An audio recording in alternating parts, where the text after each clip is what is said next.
Inside every single one of us, there's this high-stakes, high-speed delivery service that's running 24/7. It's an unbelievably complex system of, let's call them fat taxis, central kitchens, and delivery routes. But what happens when this service goes haywire? Well, the traffic jams it causes aren't just a small inconvenience, they can be a matter of life and death. Today, we're going to pull back the curtain on hyperlipidemia, the story of the body's rogue fat taxis. Okay, let's just start with a really basic question. Picture this. You eat a burger, right? It's full of delicious, greasy fats. But your blood, well, your blood is mostly water. So how on earth does your body get that oil to travel through water without the whole thing just separating like a bad salad dressing? It's a huge biological logistics problem when you think about it.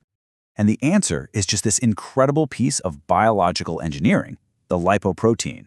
The easiest way to think about it is like a microscopic fat taxi. It's got this water-loving outer shell made of things like phospholipids and special proteins. But tucked safely inside is its cargo, the water-hating fats, like triglycerides and cholesterol.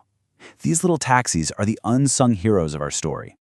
So, how does this delivery service actually work when everything's running just the way it should? Well, you can think of it as two main highways for these fat taxis, and each one has a different starting point and a different destination.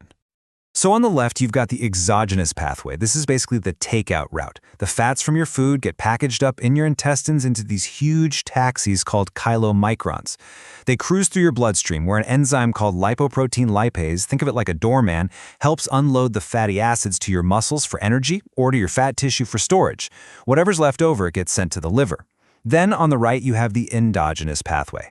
This is the liver acting like a central kitchen, sending out its own freshly made fats in taxis called VLDL. They follow a pretty similar route, dropping off triglycerides along the way. And as they do, these taxis actually transform. They go from VLDL to IDL and finally to the one you've probably heard of, LDL, or low-density lipoprotein. And LDL's big job is to deliver that essential cholesterol to cells all over your body. So that's the system working perfectly. A beautiful, elegant process. But what happens when there are just too many taxis on the road? Or they start breaking down? Or the drop-off points are all closed for business? Well, that's when lipids go rogue. And this is the consequence. This is a real-life lipid traffic jam, a condition called atherosclerosis. See, when there's way too much LDL cholesterol circulating, those fat taxis can get stuck in your artery walls. They get oxidized, which basically makes them go bad, and then they get eaten by immune cells. These new fat-filled cells are called foam cells, and they just pile up and up, forming plaques. Over time, these plaques harden and can even burst open, causing a blood clot. This is the traffic jam that leads directly to heart attacks and strokes. So what's causing this massive pileup? Well, sure, there are secondary causes, things like diet, lifestyle, and other medical conditions. But the most dramatic, the most severe pileups, they often aren't just caused by lifestyle. Today, we're really going to focus on the primary causes. These are the inherited glitches in the genetic blueprint for the entire lipid delivery service. So let's open our first, and honestly our most important case file.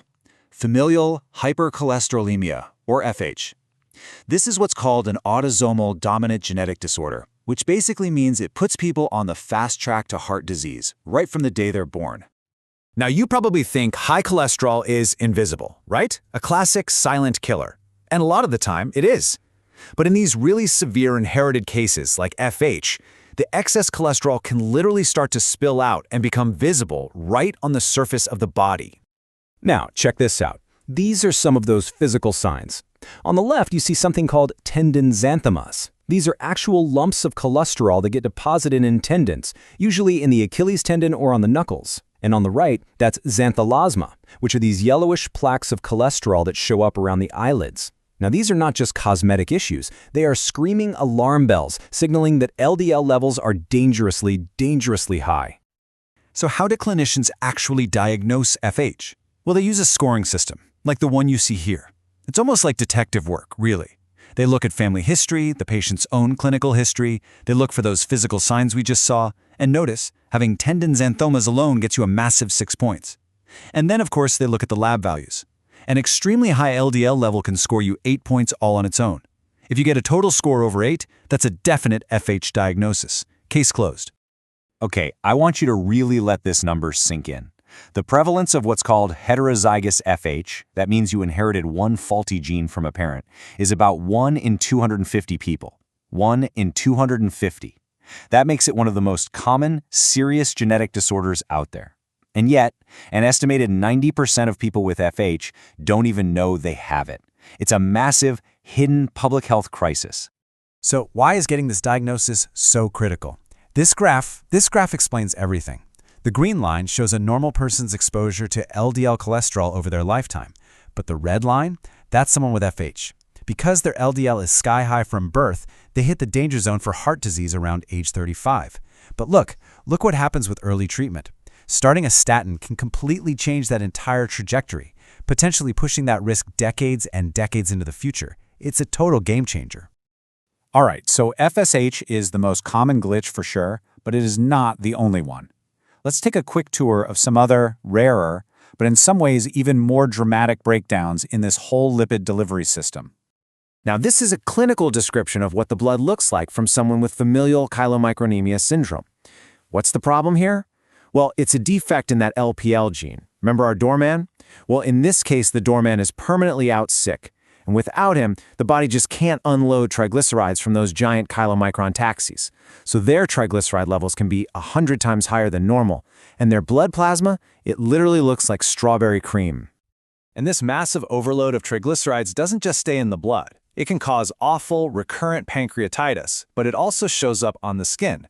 These are called eruptive xanthomas, these little reddish-yellow bumps that can just pop up all over the body. It's a direct sign that triglyceride levels are completely off the charts. And check this out for our last case file. This is from a condition called dysbeta-lipoproteinemia. It's caused by a defect in a protein called ApoE, which is really important for cleaning up the leftover lipoprotein remnants. And the classic telltale sign is something called palmar xanthomas, these yellowish lipid deposits that appear right in the creases of your palms. It's a diagnosis you can literally hold in your hand. Okay, so we have seen the absolutely spectacular ways this system can fail. But the good news, the really good news, is that we now have a growing toolbox of medications that act like skilled mechanics, targeting very specific parts of the lipid pathway to get things running smoothly again. So let's look at this diagram. The most famous mechanics, of course, are the statins, and the way they work is actually pretty clever. They go inside the liver cell and they block a key enzyme called HMG-CoA reductase. By putting the brakes on this internal cholesterol production line, the liver cell senses that it's running low. So what does it do? It puts out more LDL receptors on its surface to grab more of those LDL taxis from the bloodstream. And more receptors grabbing LDL means way less LDL circulating in your arteries. Simple as that.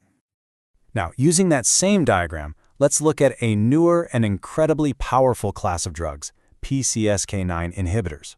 You see, there's this protein called PCSK9, and it basically acts like a saboteur. It finds those LDL receptors and drags them inside the cell to be destroyed.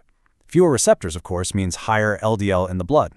Well, these inhibitors are like bodyguards. They block PCSK9, protecting the receptors from being destroyed. This keeps more of those cellular loading docks on the surface, pulling even more LDL out of your circulation. And the mechanics toolbox is just getting bigger all the time. We have drugs like ezetimibe, which works by blocking cholesterol absorption in your gut. We've got fibrates, which are fantastic for lowering those super high triglycerides we saw earlier. And now we have cutting-edge RNA-based therapies like inclisiran, which works by just telling the cell to stop making that PCSK9 saboteur protein in the first place. We have so many ways to intervene now. So we end right where we began, with that crucial number, 1 in 250. When you think about how common that is, it means a lot of us might have a family member, or even be that person, with familial hypercholesterolemia. You know, a history of early heart disease in your relatives isn't just bad luck. It could be a genetic clue. So the question I want to leave you with is, does your family have a history that's been hidden in plain sight all along?